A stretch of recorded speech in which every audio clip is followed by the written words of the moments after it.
مگر جب یہ باتیں سنائی جاتی ہیں تو لوگ کہتے ہیں کہ یہ فلاں طبقے سے تعلق رکھتے ہیں۔ میں نے کون سی طبقے کی بات کی ہے؟ کیا ہے؟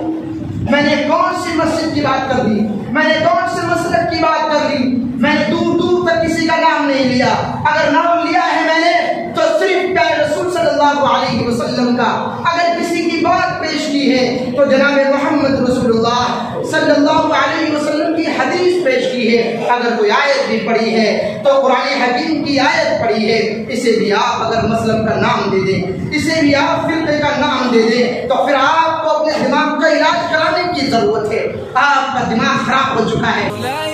سبھی طرح کی اسلامی ویڈیوز، تقاریر، دروس اور افواہوں کا سچ دیکھنے کے لیے اقرا اسٹڈی سینٹر کو سبسکرائب کریں۔ کسی بھی نئی ویڈیوز کے لیے کامنٹ باکس میں اپنا سوال ٹائپ کریں۔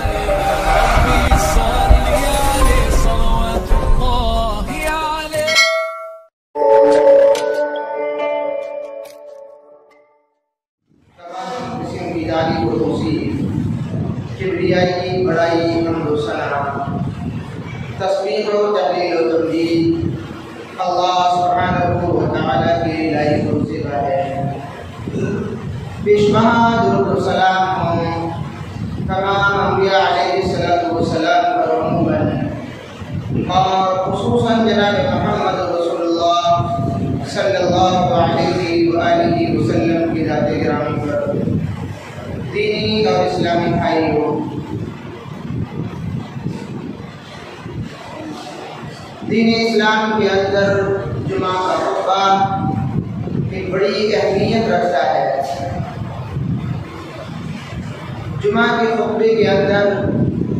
ایک امام کی ذمہ داری بنتی ہے کہ معاشرے میں جو ماحول چل رہا ہے، جو وقت چل رہا ہے، اس انداز کے حالات ہیں، گفتگو اس پر ہونی چاہیے۔ قرآن و حدیث کی روشنی میں اس مسئلے کو حل کرنے کی کوشش کرنی چاہیے، اور اگر خطبہ واقعات پر مشتمل ہو جائے یا قرآن مجید کی کہیں سے بھی چند آیات اٹھائی جائیں جن میں حالات کے مطابق بات نہ ہو، تو اس انداز میں جمعہ کے خطبے کا فائدہ مکمل طور پر حاصل نہیں ہوگا جو دین اسلام نے مسلمانوں کو دیا ہے۔ ہمارے سامنے اس وقت اسلامی سال مکمل ہوئی ہے، اور اسلامی سال کے مکمل ہونے پر الحمدللہ ثم الحمدللہ عالم اسلام کی کسی بھی ملک میں، کسی بھی کنٹری کی طرف آپ نظر اٹھائیں، افریقہ ہو، انڈونیشیا ہو یا سعودی عرب، اسلامی سال کی شروعات پر کہیں پر کوئی جشن نہیں ہے، بلکہ جو بھی بیانات ہوئے ہیں، جو بھی میسج دیا گیا ہے سوشل میڈیا کے مادھیم سے یا دوسرے ذرائعوں سے لوگوں کے درمیان میں جو بات پہنچائی جاتی ہے اور جاتی رہی ہے، وہ یہ ہے کہ ہماری زندگی کا ایک سال کم ہوا ہے۔ اس پر جشن کس بات کا ہو سکتا ہے؟ ہماری زندگی کے کچھ دن کم ہو گئے ہیں، ہمیں اپنے پچھلے دنوں کا محاسبہ، جانچ پڑتال کرنے کی ضرورت ہے، گریبان میں جھانکنے کی ضرورت ہے کہ ہم نے کیا کھویا، کیا پایا،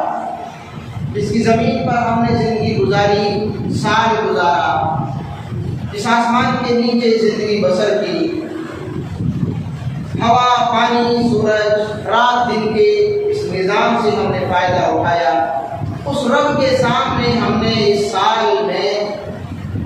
کتنی پابندی کے ساتھ میں نمازیں ادا کی، مسکین، بیواؤں، یتیموں، کمزوروں، غریبوں کا خیال کیا، یا پھر ہم ایسے ہی بحث و مباحثہ کرنے والوں میں جو بلا دلیل کے بحث کرتے ہیں، ان بحثوں میں پڑھ کر اپنے دن رات کو گزارنے والوں میں قیامت کے دن کو بھول گئے، آخرت کی تیاری سے منہ موڑ لیا اور نصیحتیں قرآن مجید کی ہمارا کے لیے کوئی فائدہ نہ دینے والی بن گئی، ہمارے دلوں پر، ذہنوں پر اللہ رب العالمین کی جانب سے مہریں لگا دی گئی۔ تو یہ تمام باتیں دین اسلام کی اس سال کی شروعات پر لوگوں کے درمیان میں یہ پیغام رکھا جاتا ہے کہ آنے والے دنوں کے لیے اللہ رب العالمین سے توبہ اور استغفار کی جائے۔ جو آنے والے دن ہیں، پچھلے دنوں سے سبق لے کر بہتر انداز میں اگلے دنوں کو گزارنے کا ایک عہد اور ایک پختہ ارادہ اپنے دل و دماغ میں بسایا جائے۔ جو گناہ یاد آئے ہیں ان سے سچی پکی توبہ کی جائے۔ جو اچھے کام پچھلے سالوں میں ہم نے کیے ہیں ان کو مسلسل اپنی زندگی کے اندر ہم برقرار رکھیں، اس بات کی اللہ رب العالمین سے توفیق طلب کی جائے، نہ کہ اس پر جشن منایا جائے،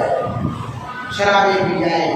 ڈھول تاشے کیا جائے، کروڑوں روپے کا خرچ کر کر، اور پھر بہت ساری جگہوں پر تو آفتیں اور مصیبت بھی آ جاتی ہیں۔ تو لہذا دین اسلام میں یہ پیغام نہ صرف ملک کے لیے بہتر ہوتا ہے، نہ صرف غریبوں، یتیموں، مسکینوں، بیواؤں کے ہت میں ہوتا ہے، بلکہ زمین پر بسنے والے ہر جاندار کی ترقی سے یہ میسج جڑا ہوا ہے۔ اور جو لوگ اپنے سالوں کے اختتام پر، نئے سال کی شروعات پر جو ڈھول تاشے، شراب کے نشے میں چور ہو کر، پٹاخوں سے اپنی ماحول کو گرم کر کے اور پردوشن کو پھیلا کر اپنے نئے سال کی آمد کی خوشخبری لوگوں کو دینا چاہتے ہیں، وہ نہ صرف جانوروں کے لیے نقصان دہ ہوتا ہے، انسانوں کی تباہی اور بربادی کا اس میں ذریعہ ہوتا ہے۔ ماحول میں ایک واتاورن کی خرابی پیدا ہوتی ہے، وائرس بنتے ہیں، بیماریاں جنم لیتی ہیں، روپیہ اور پیسہ برباد کیا جاتا ہے، اور پھر اس کے ساتھ ساتھ ملک کی جو اکنامک حالت ہے وہ ڈاواڈول ہوتی ہے اسی تمام چیزوں سے۔ میں یہ نہیں کہتا کہ اسی سے گرتی ہے، لیکن جن جن چیزوں سے گرتی ہے ان میں ایک چھوٹی سی چیز یہ بھی ہے، اگر یہی پیسہ اور روپیہ کہیں ایک اچھی جگہ پر خرچ کیا جائے تو ملک کی اور غریبی ریکھا سے ہم اپنے باشندوں کو، اپنے پڑوسیوں کو اونچے اٹھانے میں ہم ایک اہم رول بھی ادا کر سکتے ہیں۔ اس وقت ہمارے سامنے جو محرم-الحرام کی ابتدا ہو چکی ہے، شروعات ہو چکی ہے، اس کے ساتھ ساتھ ملک کی آزادی کا ایک عظیم دن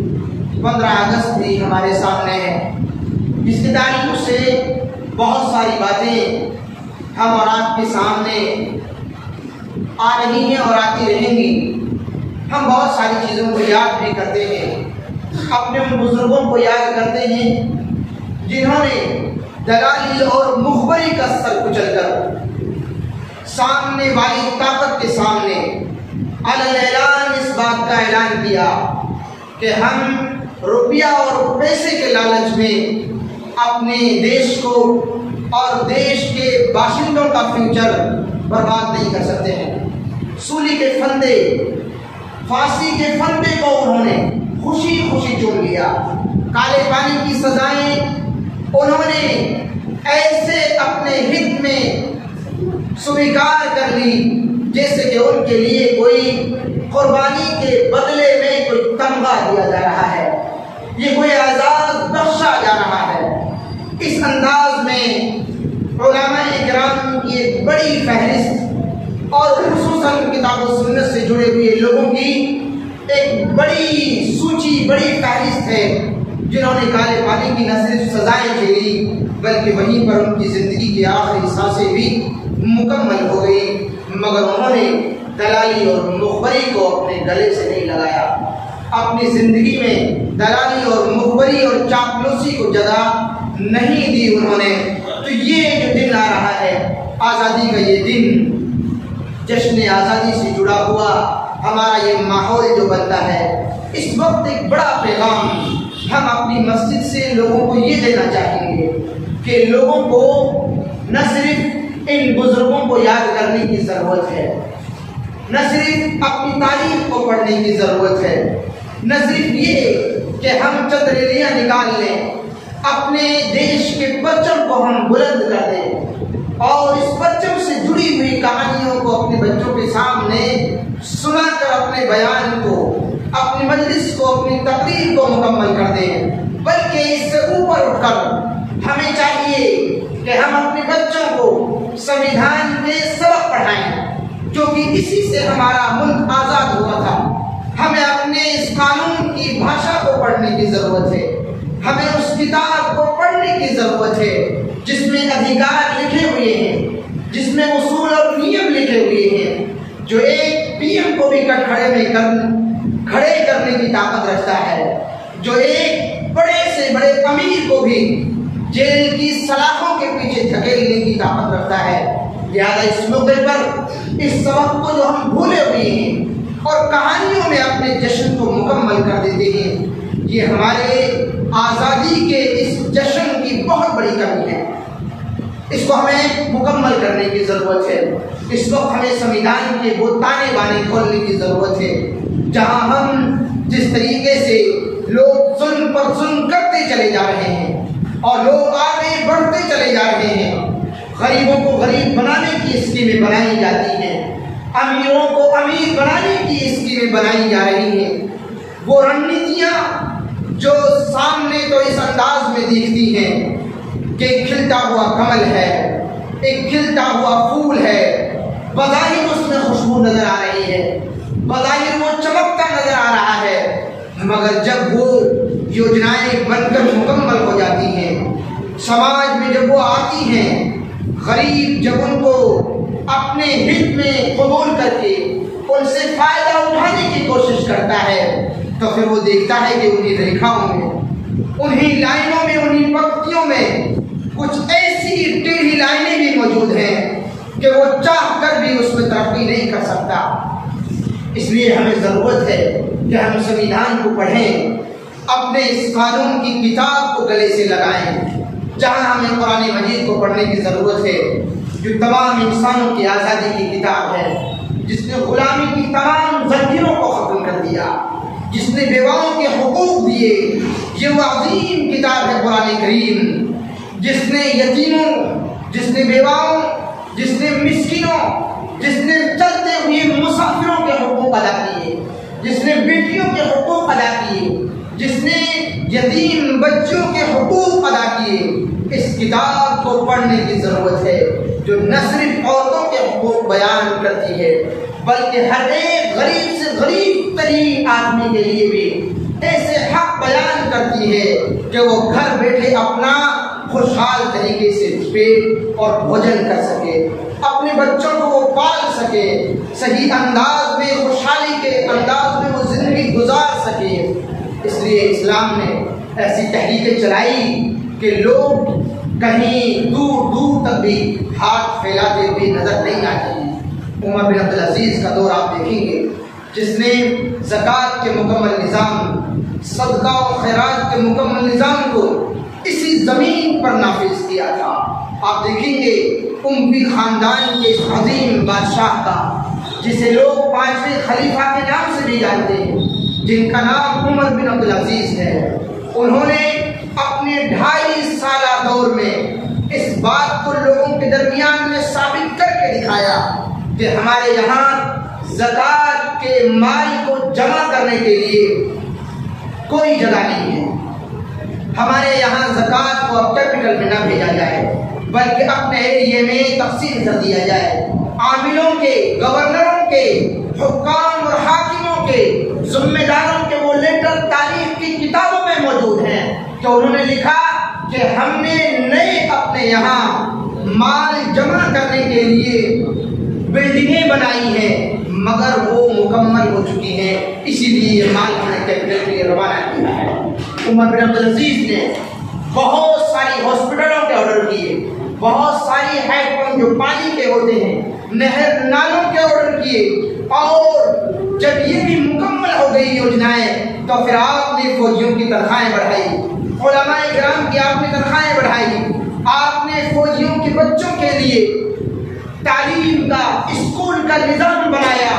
اور ڈاک کا ایک بڑا سلسلہ قائم کیا۔ اس کے باوجود یہ باتیں برابر آتی رہی کہ ابھی ہمارے پاس روپیہ پیسہ جمع کرنے کے لیے جگہ موجود ہے۔ ہم نے ان تمام یوجناؤں پر مکمل عمل کر لیا ہے۔ اس طریقے سے دنیا کے اندر اسلامی حکومتیں بھی آئی ہیں۔ ہمیں اس تاریخ کو بھی پڑھنے کی ضرورت ہے۔ سال کی جب ابتدا ہوتی ہے تو ہمیں بہت ساری چیزیں یاد کرنی پڑتی ہیں، بہت ساری چیزوں کا عہد و پیمان کرنا پڑتا ہے۔ اس ماہ محرم میں، محرم-الحرام میں ہمیں اس عہد و پیمان کو بھی اپنے گلے سے لگانے کی ضرورت ہے کہ جس کتاب کو پڑھنے کے بعد صحابہ کرام بدوؤں سے رضی اللہ عنہم ورضوا عنہ کے لقب کو سویکار کرتے ہیں، وہ بکریاں چرانے والے، گائے اور بھینس چرانے والے، وہ لوگ جو اونٹوں کی چراگاہ بنایا کرتے تھے، پہاڑوں اور جنگلات میں گھوما کرتے تھے، وہ قیصر و کسریٰ اور فارس کے بڑے بڑے بادشاہوں کے درباروں میں سامنے جا کر اس بات کا اعلان کرنے کے ذمہ دار بنے۔ تاریخ کی کتابوں میں یہ بات موجود ہے کہ صحابہ کرام نے بڑے بڑے بادشاہوں سے یہ بات کہی کہ ہم تمام انسانوں کی غلامی سے نکال کر ایک اللہ کی غلامی میں دینے کے لیے ہم آندولن چلائے ہوئے ہیں۔ تمام بادشاہ ہل گئے اور یہ آپ صلی اللہ علیہ وسلم نے یہ تحریک جو چلائی، لیٹر بھیجنے کی، خطوط بھیجنے کی، پیغام بھیجنے کی بادشاہوں کو، دنیا کے اکثریت بڑے بڑے بادشاہوں کو جو خطوط اور خط اور پیغام بھیجا گیا وہ اسی ماہ محرم میں بھیجا گیا تھا۔ یہ بات بھی ہمیں یاد رکھنی چاہیے، یہ بات بھی ہمیں سمجھنی چاہیے کہ یہ ایسا مہینہ ہے جس میں دین اسلام نے اپنی آزادی کی لڑائی کی شروعات کی، اور جو باطل جو یتیموں اور بیواؤں پر ظلم کر رہے تھے، جو غریبوں کے خون کو چوس کر اپنی کمائی میں اس روپیہ اور پیسہ کو جوڑنے کا انہوں نے اسی کو بادشاہت کا رویہ اور طریقہ بنا لیا تھا، ایسے تمام بادشاہوں کے خلاف کھلا چیلنج کیا نبی اکرم صلی اللہ علیہ وسلم نے مدینہ منورہ سے۔ یہ وہی مہینہ ہے، مگر آج ہم اور آپ مسلمانوں کی ایک بڑی تعداد صرف ایک بہانے کو لے کر کربلا کی تاریخ کو روانہ کر کے اور کربلا کی تاریخ کے کچھ خطوط اور کچھ باتیں بیان کر کے لوگوں کے سامنے ان کے دلوں کو اس انداز میں موڑنے کی کوشش کرتے ہیں جیسے کہ دین اسلام کا ماہ محرم سے کوئی لین دین نہیں ہے سوائے شہادت حسین رضی اللہ تعالیٰ عنہ کے۔ ہم بھی مانتے ہیں اس بات کو، دنیا کا ہر مسلمان مانتا ہے، اور اگر کوئی مسلمان اس بات کو غم کی خبر نہ مانے تو ہم اسے پکا اور سچا مسلمان ماننے کو تیار نہیں ہے۔ پیارے حبیب جناب محمد رسول اللہ صلی اللہ علیہ وسلم نے یہ حدیث پاک بیان فرمائی کہ جو ان دونوں لوگوں سے محبت کرتا ہے، یہ کون دو لوگ تھے؟ سیدنا حسین رضی اللہ تعالیٰ عنہ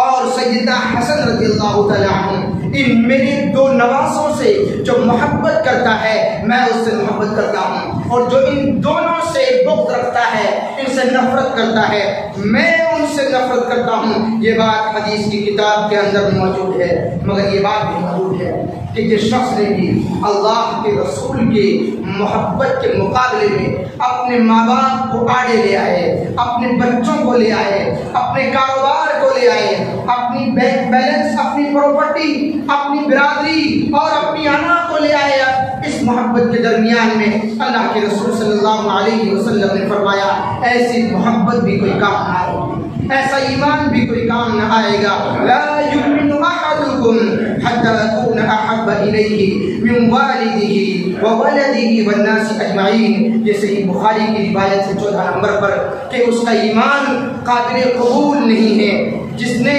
اللہ اور اس کے رسول کی محبت کے مقابلے میں اپنے ماں باپ سے محبت زیادہ رکھ لی، اپنی بیوی سے محبت زیادہ رکھ لی، اپنے بچوں سے محبت زیادہ رکھ لی، اور دنیا کے کسی بھی انسان سے محبت کرنے کی کسی شخص نے کوشش کی اور اللہ کے رسول صلی اللہ علیہ وسلم کی محبت اس کے مقابلے میں پھیکی پڑ گئی، جان لے ایسا مسلم شخص کہ اس کی محبت کا کوئی معیار نہیں ہے، بیکار ہے وہ محبت، بیکار ہے ایسی محبت۔ اور اللہ رب العالمین نے قرآن مجید میں اس بات کا اعلان کیا کہ محبت اس بات کا نام نہیں ہے کہ انگوٹھے چوم لیے جائیں،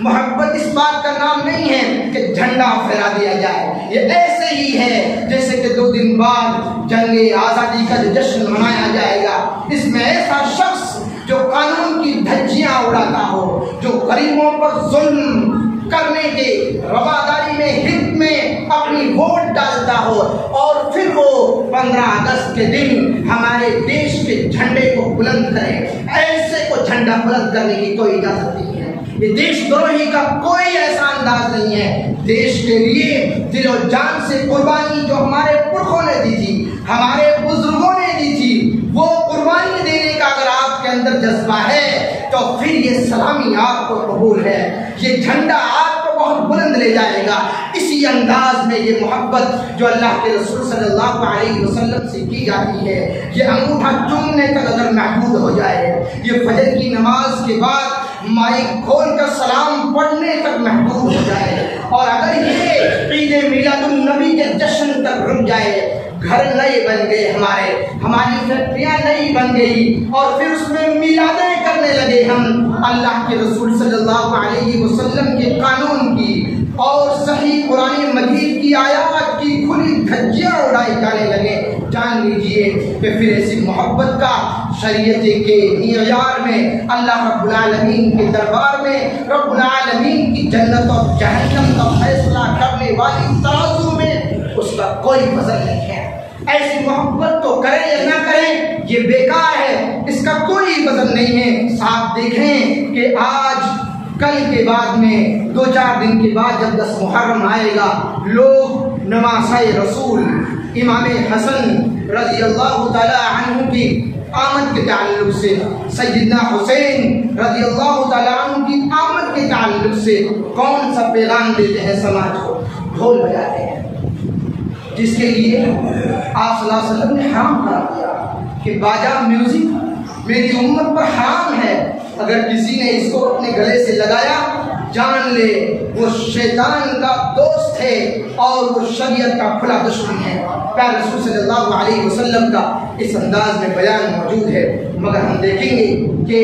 سبیلیں لگائی جائیں گی، مانگنے کا ایک نیا طریقہ بنایا جائے گا۔ آپ صلی اللہ علیہ وسلم نے یہ بیان فرمایا کہ جو شخص مانگے گا اس دنیا کے اندر، کل روز قیامت اس کے ماتھے پر لکھا ہوگا کہ یہ دنیا کے اندر بھیک مانگا کرتا تھا، ایک اللہ کو چھوڑ کر غیروں کے سامنے یہ ہاتھ پھیلایا کرتا تھا، اس کے ہاتھ پیر موجود تھے۔ اتنا گندا گھناؤنا اور حرام کام اسی 10 محرم کو انجام دیا جاتا ہے، اور کس کے نام پر؟ سیدنا حسین رضی اللہ تعالیٰ عنہ کے نام پر یہ تمام کارنامے انجام دیے جاتے ہیں۔ اور پھر ہم ان نوجوانوں کے تعلق سے اگر غور و فکر کریں جو باقاعدہ اس جشن میں شریک ہوتے ہیں، وہ 2-4 گھنٹے کے بعد اپنے ڈیگ میں وہی پرانے اشلیل گانے لگا دیتے ہیں، پھر سماج کا کوئی نوجوان، کوئی عالم، کوئی مفتی ان کو نہیں ٹوکتا ہے کہ یہ تو ایک پاکیزہ محفل بنانے کی کوشش کی تھی،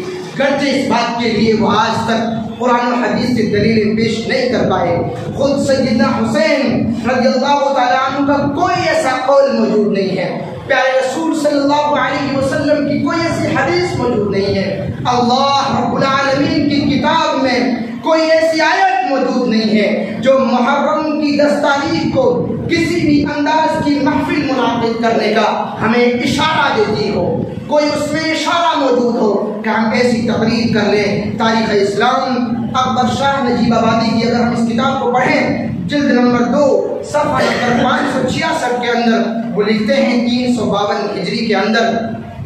شیعی حکمراں معز الدولہ نے حکم دیا تھا کہ 10 محرم سیدنا حسین رضی اللہ تعالیٰ عنہ کی شہادت کے غم میں تمام دکانیں بند کر دی جائیں۔ یہ شریعت کا کوئی فیصلہ نہیں ہے۔ کس کا فیصلہ ہے؟ معز الدولہ ایک بادشاہ گزرے ہیں، ان کا یہ فیصلہ تھا تمام دکانیں بند کر دی جائیں، خرید و فروخت بالکل بند کر دی جائے، گویا کہ لاک ڈاؤن لگا دیا جائے۔ شہر اور دیہات کے لوگ ماتمی کالا لباس پہن کر آئیں اور لباس نہ پہنیں، اور اس کے علاوہ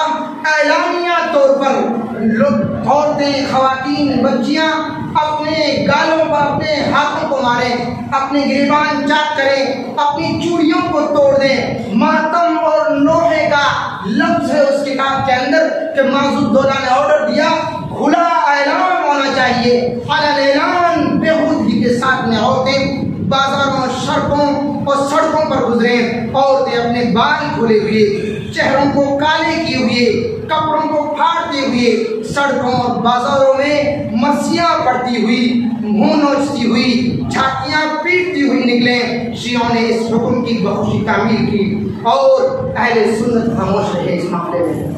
یہ بات مواعظ حسنہ مولانا عبد الرب گونڈوی نے جلد نمبر 3 صفحہ نمبر 335 نمبر پر بھی لکھی ہے۔ اور اسی طریقے سے تعزیت کا یہ مطلب کسی بھی مصیبت میں مبتلا ہونے پر اگر شریعت کو ہم دیکھیں غور سے، اللہ رب العالمین نے اس بات کا فیصلہ لیا ہے اپنے تمام بندوں کے تعلق سے کہ اگر تمہارے اوپر کوئی مصیبت آ جائے، اگر تمہارے اوپر کوئی آفت آ جائے، صبر کرو، اللہ رب العالمین کے سامنے جھکو، نمازیں پڑھو، زیادہ سے زیادہ اللہ رب العالمین سے مدد طلب کرو۔ یہ ایک مومن کا، یہ صحابہ اکرام کا، یہ سیدنا حسین رضی اللہ تعالیٰ عنہ کا کردار ہے، ان کا عمل ہے یہ مصیبت کے وقت میں۔ مگر ہم اور آپ، یہ جو شیعوں کا جو قانون تھا، جو ان کی کتابوں میں نہیں، وہ بھی ان کے ایک بادشاہ نے رائج کیا، مگر لوگ اپنی نمازوں کو چھوڑ کر مسجدوں کو خالی کر کے، اپنی صفوں کو ویران کر کے، قرآن مجید کو چھوڑ کر نبی اکرم صلی اللہ علیہ وسلم کی تمام احکامات کو، تمام احادیث کو، ان تمام کو رونتے ہوئے سیدنا حسین رضی اللہ تعالیٰ عنہ کے جو فرمان تھے ان کو ختم کرتے ہوئے شیعوں کی حکمرانی میں آگے بڑھ گئے۔ ہم اور آپ کو ڈوب مرنا چاہیے، چلو بھر پانی میں شرم آنی چاہیے کہ ہم ایسا کام کرتے ہیں جس کو اگر بھارت کی تاریخ میں دیکھا جائے تو ہم دیکھیں گے کہ تیمور لنگ کے زمانے میں ان کی کوششوں سے 880 ہجری میں اس کی شروعات ہوئی تھی، اور تاریخ یہ بتاتی ہے کہ تیموری دور میں بادشاہ، وزراء اور حکمراں کی کثرت یہ تھی کہ وہ شیعہ تھے، جو ان کے وزیر تھے، جو ان کے گورنر تھے، بڑے بڑے عہدوں پر یہ پہنچ گئے تھے۔ انہوں نے ہی تیمور لنگ کو مجبور کیا، اور وہ خود دیندار آدمی نہیں تھا، اس لیے یہاں پر بھی ایسا ہی آرڈر دیا گیا، اور پھر یہاں کے لوگوں نے اس کو دین سمجھ لیا کہ یہ دین نہیں ہے۔ یہ تمام باتیں سننے کے بعد بھی اگر کوئی شخص ان تمام سبیلوں میں، ان تمام ماننے کی رسموں میں، ان جھنڈوں میں، تعزیہ داری کے انوکھے طریقوں میں کہ سیدنا حسین رضی اللہ تعالیٰ عنہ کا اپنے ہاتھ سے روزہ بنایا جائے، پھر اس میں نہ جانے کون سی تصویریں لگائی جائیں، اور پھر اس سے ہی مانگا جائے اپنے ہاتھ سے جو کل رات چیز بنائی تھی، صبح ہو کر اس کے سامنے جھکا جائے، صبح ہو کر اس کے سامنے دعائیں اور فریادیں کی جائیں۔ اس سے گھناؤنا جرم اور کیا ہو سکتا ہے؟ کیا اس سے بڑا شرک بھی امت کے اندر اور کوئی کھل کر آئے گا کہ اپنے ہی ہاتھ سے کل جو چیز بنائی تھی اس کے سامنے ہم فریاد کرنے لگ گئے؟ مگر جب یہ باتیں سنائی جاتی ہیں تو لوگ کہتے ہیں کہ یہ فلاں طبقے سے تعلق رکھتے ہیں۔ میں نے کون سی طبقے کی بات کی ہے؟ کیا ہے؟ میں نے کون سی مسجد کی بات کر دی؟ میں نے کون سے مسلک کی بات کر دی؟ میں نے دور دور تک کسی کا نام نہیں لیا، اگر نام لیا ہے میں نے تو صرف پیارے رسول صلی اللہ علیہ وسلم کا، اگر کسی کی بات پیش کی ہے تو جناب محمد رسول اللہ صلی اللہ علیہ وسلم کی حدیث پیش کی ہے، اگر کوئی آیت بھی پڑھی ہے تو قرآن حکیم کی آیت پڑھی ہے، اسے بھی آپ اگر مسلم کا نام دے دیں، اسے بھی آپ فرقے کا نام دے دیں، تو پھر آپ کو اپنے دماغ کا علاج کرانے کی ضرورت ہے۔ آپ کا دماغ خراب ہو چکا ہے، آپ مسلمان نہیں ہیں، مسلمانوں کی صف میں گھسے ہوئے کسی کے آپ دلال ہیں، کسی کے بنائے ہوئے آپ بھکاری ہیں جو دین کو لوٹنے کے لیے داڑھی رکھے ہوئے ہیں، دین کو ختم کرنے کے لیے آپ مسجدوں میں اپنا ڈیرا جمائے ہوئے ہیں، معاف کیجیے گا وقت ایسا بھی آ سکتا ہے کہ جس وقت آپ کو گریبان پکڑ کر آپ کا سماج مسجد سے باہر کر دے اور آپ کے سامنے حدیثیں پیش کرے، آپ کے سامنے قرآن مجید کی آیات پیش کرے، آپ مانے تو ٹھیک، نہ مانے تو آپ کو سامنے پر چڑھا دیا جائے۔ تاریخ نے ایسا بھی دور دیکھا ہے، آپ گھوم کر دیکھیے اسے نوح علیہ السلام سے لے کر ابراہیم علیہ السلام، عیسیٰ علیہ السلام، موسیٰ،